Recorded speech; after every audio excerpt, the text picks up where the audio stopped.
বসন্ত ঋতুত কাজিৰঙা ৰাষ্ট্ৰীয় উদ্যানৰ অন্তৰ্ভাগৰ এই মনোমোহা দৃশ্য।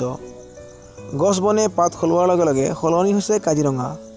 প্ৰাকৃতিক সৌন্দৰ্যৰ মাজত এশিঙীয়া গড়ৰ উপৰিও বিভিন্ন বন্যজন্তু বিচৰণৰ নান্দনিক দৃশ্য। गाड़ी के सामने आ रहा है, देखिए ना।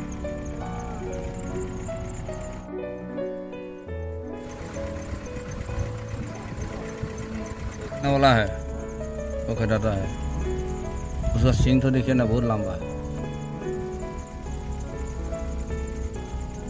फोटो खींच लीजिए, थोड़ा हम लोग जरूरी होगा तो उधर से चला जाएगा।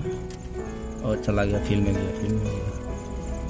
गाड़ी का जा रहा है, गाड़ी के पास ही आता है ना।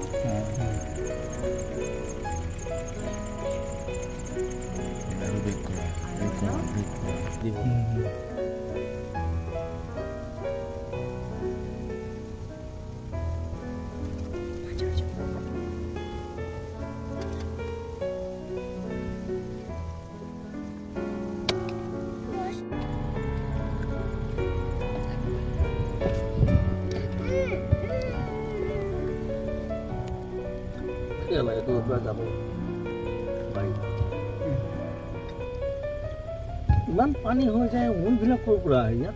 आपको बाढ़ का खत्म है अभी, और लोग हमें जल्दी से राइनों का पत्ती भी पड़ा हुआ था, जला दिया।